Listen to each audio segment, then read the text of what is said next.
on the News Channel 5 network. This is MorningLine with Nick Barris.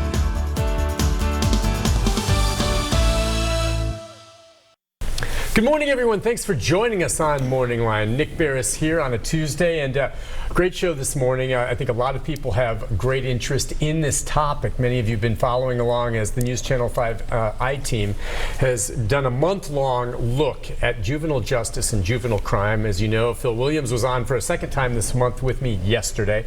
And this morning, we are going to be talking about another aspect of this, something that's going to be airing in more detail tonight. But we want to open up the phone lines, let you join in the conversation.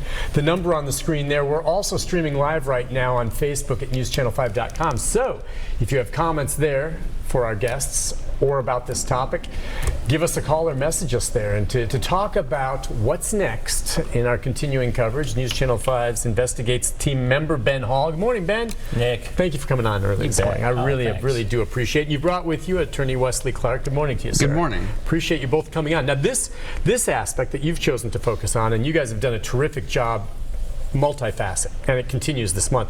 But this is on the concept of juveniles being put in isolation. In solitary confinement. So we talked with Davidson County Juvenile Court, and they had serious concerns about one specific facility, the main facility that kids, after they are put into state custody, go to from Nashville. So you go into state custody for juvenile justice issues, you're sent to this facility down in Murray County.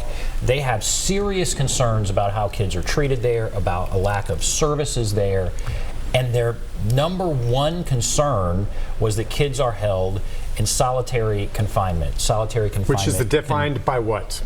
It is, how many times alone? It's hard hours? To define, but here's a general definition, and attorney, I'll let you kind of talk about this as well. 22 hours or more alone with limited access to people. 22 hours or more alone with limited access. And alone, so you're in one of the cells. We've seen cells just by yourself. Do you have books or anything like that, would you imagine? Or they're just by themselves, no interaction with anyone else? In the case they brought up, all they had was a policy manual. A manual that kind of gave you the directions about what you're supposed to do and not do. But there was nothing else in the cell. But how would you, it is a tough thing to define. Number one, we have no state law in Tennessee banning solitary confinement for juveniles because I think it is hard to define. But what would you say? So the generally accepted definition for solitary confinement is 22 or more hours a day alone in a cell with limited meaningful contact with other people that are not guards. So the United Nations defines that as torture if it's inflicted for long periods of time on juveniles, for pretrial detainees, and the reasons for that are the psychological impacts that isolation has, particularly on the adolescent mind. And so that's a broad definition of solitary confinement. Now, the government will never call what it's doing solitary confinement. It will call it isolation, segregation, supermax, lockdown. Those are other terms, but really what we're talking about is being secluded in a cell without meaningful contact to other people that are not guards for 22 or more hours a day. And everyone recognizes that's bad, and especially bad for children. But the question becomes, is it against DCS policy what is happening? And what we found and what Davidson County Juvenile Court is concerned about is DCS is allowing this to happen. They're licensing these facilities that, for whatever reason, allow this to happen. One reason is they don't have a lot of space for kids to roam around, so they have to keep them isolated, contained. I'm surprised they have enough space for individual cells for so many in isolation. They have, there are some where there are 2 in a cell, but there are also some where there are 1 in a cell, and so that's the problem. And just to be clear, you're saying that it is against DCS policy. Is there a state law prohibiting this? I mean, is there a law on the books saying you just don't put kids in isolation or solitary confinement? No, there's not a state law. There was one that was brought up last year and it did not pass. At one point, there was a large fiscal note put on that law because if it were narrowly defined, some of these facilities would immediately be out of compliance. Sure. And so there's a large fiscal note put on it. They're going to bring a law up again next session, but it's one of these things again. that really needs to be discussed. And our point with this story is to begin that conversation. You know, what is appropriate for kids who have messed up, but does this make them worse when they come out of the facility than when they went in, if they are put in these kinds of situations? Wesley Clark has sued the state before, has sued DCS before. This was happening in Rutherford County this was a 2016 lawsuit. And here we go again. And the difference in that lawsuit and the present situation is that before the court was just the issue of whether or not solitary confinement could be used for punishment or discipline. And the answer was no, that's unconstitutional. And the reasoning being what we just talked about earlier, the psychological harms, the fact that it is essentially cruel and unusual punishment to inflict solitary confinement on a juvenile. So the logic of that ruling would seem to apply where a facility has a policy that permits the same conduct to be inflicted on juveniles uniformly, as opposed to just specifically for punishment. Yeah.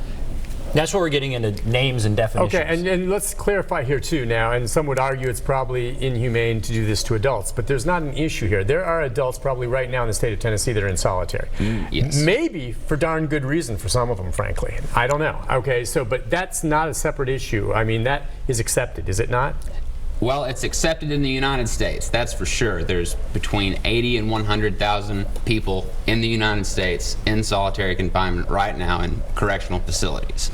All right, so as far as, and I can see a distinction there. It may be wrong across the board, but the distinction is that many of these adults may be, or who knows how long they're locked up for, but these are juvies that at this point have not really been clear, and if they're there, they may be out by the time they're 18, and having them sit for maybe a year alone, that's going to mess with you. Well, even a week. Even a week. No, I can imagine. Sure.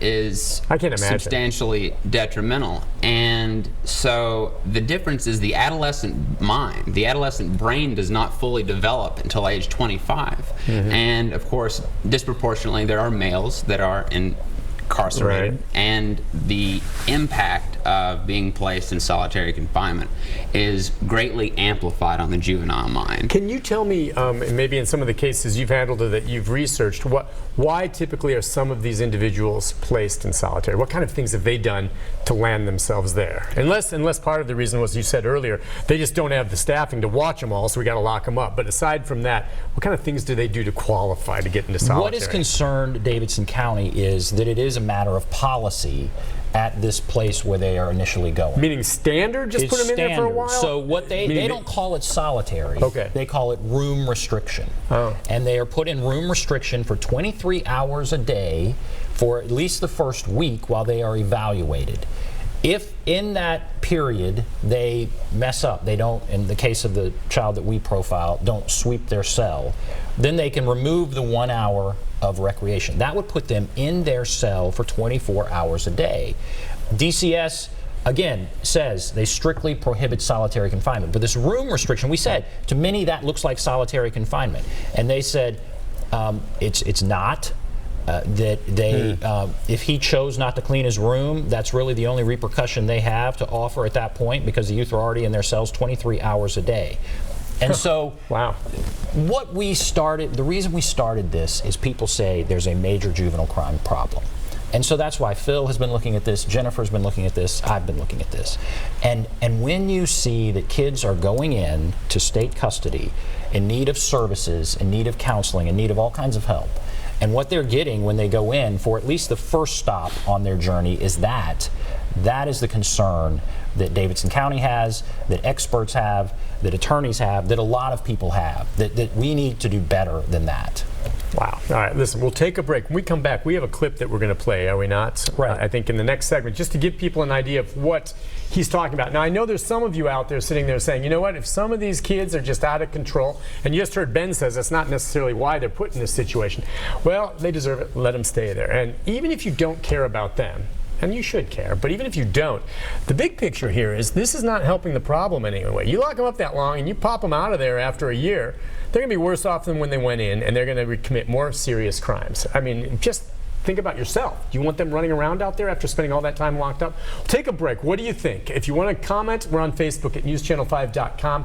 Also, we've got the lines open, 737-7587. If you're on hold, stay there. We'll get to you. And stick around, too. When we come back, let's show that clip. You've got some images people need to see. We'll be right back after this.